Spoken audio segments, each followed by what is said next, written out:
Hello friends, सीखो GK में आपका स्वागत है। फ्रेंड्स, आज हम साइंस के 20 क्वेश्चन का डिस्कशन करेंगे। तो चलिए फ्रेंड्स, आज हम सेट 4 का डिस्कशन करेंगे, ठीक है।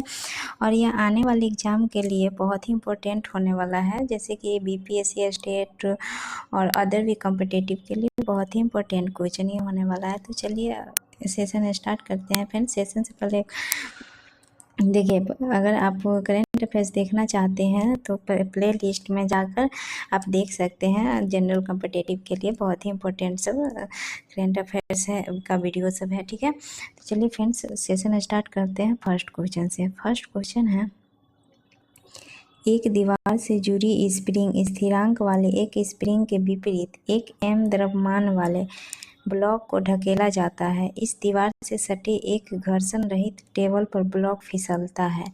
स्प्रिंग की स्वाभाविक लंबाई L है तथा उसे उसकी स्वाभाविक लंबाई के आधे के बराबर दबाया जाता है। जब ब्लॉक को छोड़ा जाता है, जब स्प्रिंग अपनी स्वाभाविक लंबाई प्राप्त कर लेती है, तब ब्लॉक का वेग होता है। तो ब्लॉक का वेग क्या होता है? तो फ्रेंड्स 1 का राइट आंसर हो जाएगा बी, ठीक है। L/2 इंटू स्क्वायर किलोमीटर होगा। सेकेंड, इसका राइट आंसर हो जाएगा बी, ठीक है, option number B. Next question है, माना कि आप जमीन पर रखे सूटकेस को उठाकर एक टेबल पर रखते हैं। आपके द्वारा सूटकेस पर किया गया कार्य निर्भर नहीं करेगा। मतलब कौन सा कार्य उस पर निर्भर नहीं करेगा? ऑप्शन है, सूटकेस द्वारा लिए गए मार्ग पर, इस गतिविधि में आपके द्वारा लिए गए समय पर, सूटकेस के वजन पर, उपयुक्त में से एक से अधिक, उपयुक्त में से कोई नहीं। तो फ्रेंड्स 2 का राइट आंसर हो जाएगा डी, ठीक है, उपयुक्त में से एक से अधिक। देखिए, माना कि आप जमीन पर रखे सूटकेस को उठाकर एक टेबल पर रखते हैं। आपके द्वारा सूटकेस पर किया गया कार्य निर्भर नहीं करेगा, ठीक है। जैसे कि सूटकेस द्वारा निर्भर नहीं करेगा, तो सूटकेस द्वारा लिए गए मार्ग पर ये भी होगा, और इस गतिविधि के लिए गए समय पर ये भी होगा, ठीक है। तो ये दोनों होगा, इसीलिए एक से उपयुक्त में से एक से अधिक राइट आंसर होगा, ठीक है। नेक्स्ट क्वेश्चन है, एक सुदृढ़ निकाय का कोणीय संवेग L है। उसकी गतिज ऊंचाई यदि आधी कर दी जाए तो उसका कोणीय संवेग क्या होगा? ऑप्शन है L, बी ऑप्शन है L/2, सी ऑप्शन है L/4, डी है उपयुक्त में से एक से अधिक, उपयुक्त में से कोई नहीं।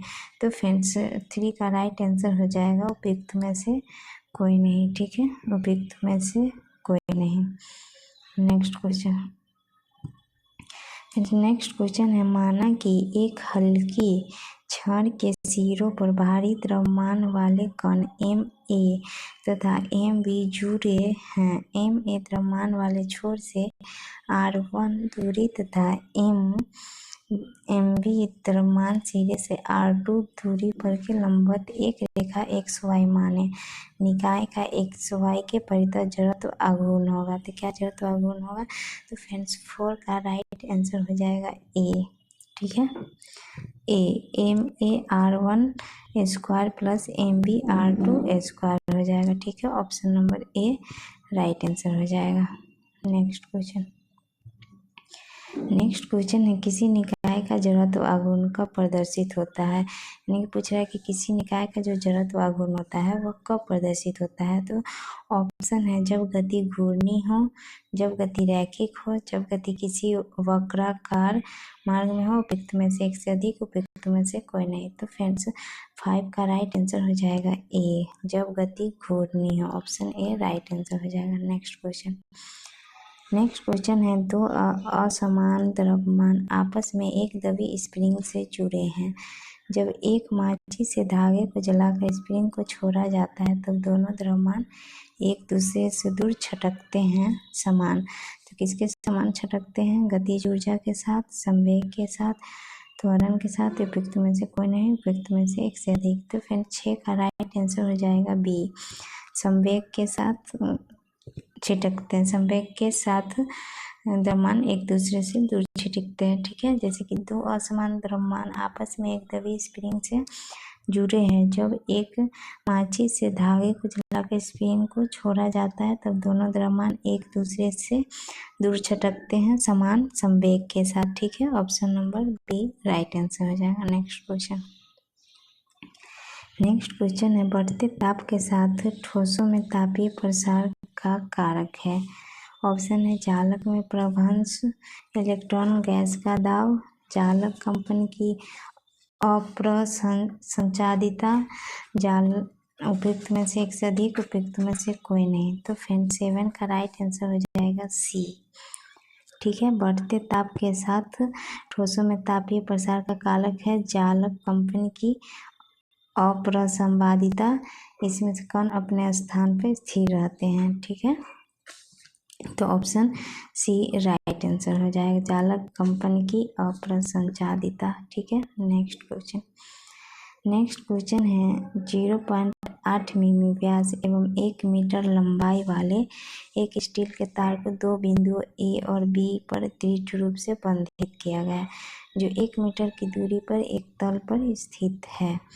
द्रव्यमान वाली एक वस्तु को तार के मध्य इस प्रकार लटकाया गया है कि मध्य बिंदु अपनी प्रारंभिक स्थिति से 1 सेंटीमीटर झुक गया। यदि तार का y = 2 × 1011 Nm² है तब वस्तु का द्रव्यमान होगा। तो कितना द्रव्यमान होगा? 82 ग्राम, 8.2 ग्राम, 820 ग्राम, उपयुक्त में से एक से अधिक, उपयुक्त में से कोई नहीं।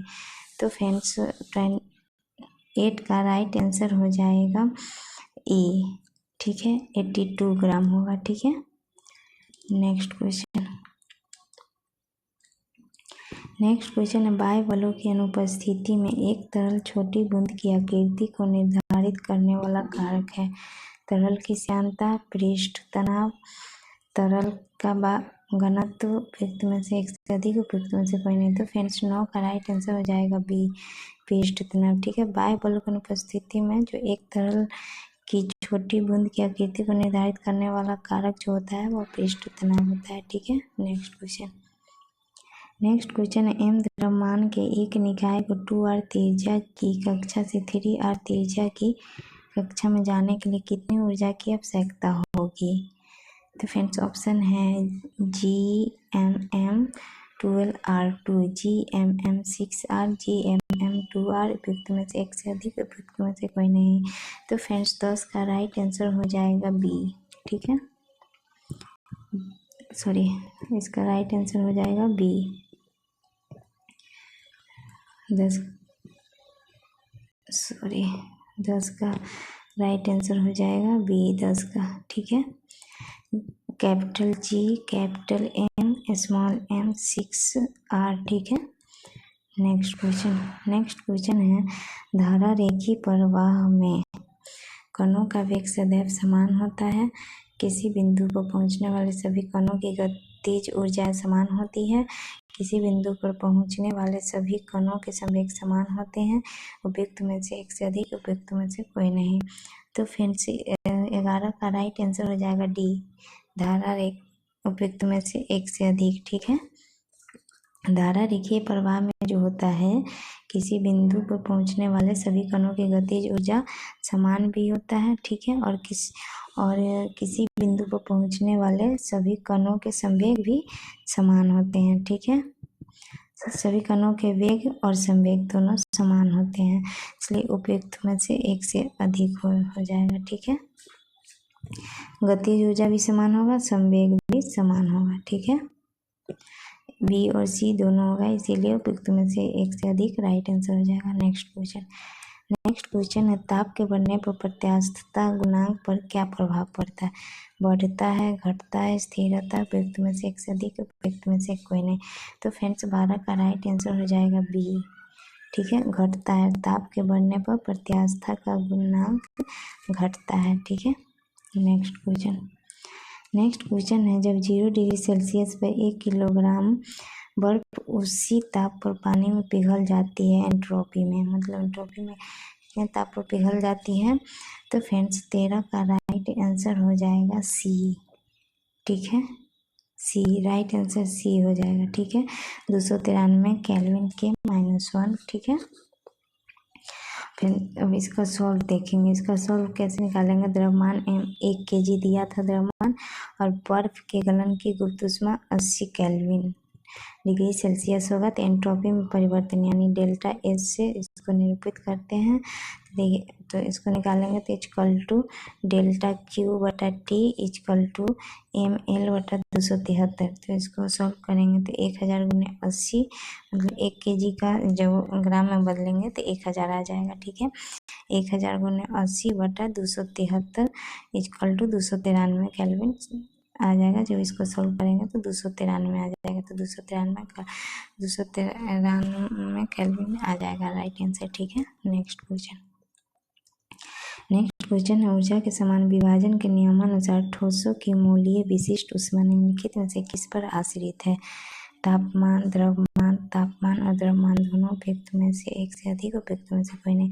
तो फ्रेंड्स 14 का राइट आंसर हो जाएगा उपयुक्त में से कोई नहीं। ठीक है, ई ऑप्शन राइट आंसर हो जाएगा। ठीक है, इसमें से कोई सही नहीं है। ठीक है, यदि कोई ठोस अणु 3 आयाम कंपन करता है तो अणु ठोस की औसत ऊर्जा पर आश्रित होता है। ठीक है, नेक्स्ट क्वेश्चन। नेक्स्ट क्वेश्चन है, एक कण 10 सेंटीमीटर के आयाम के साथ सरल आवर्त गति करता है। केंद्र पर अधिकतम चाल 5 मीटर प्रति सेकेंड के लिए अंतिम बिंदु पर न्यूनतम त्वरण क्या होगा।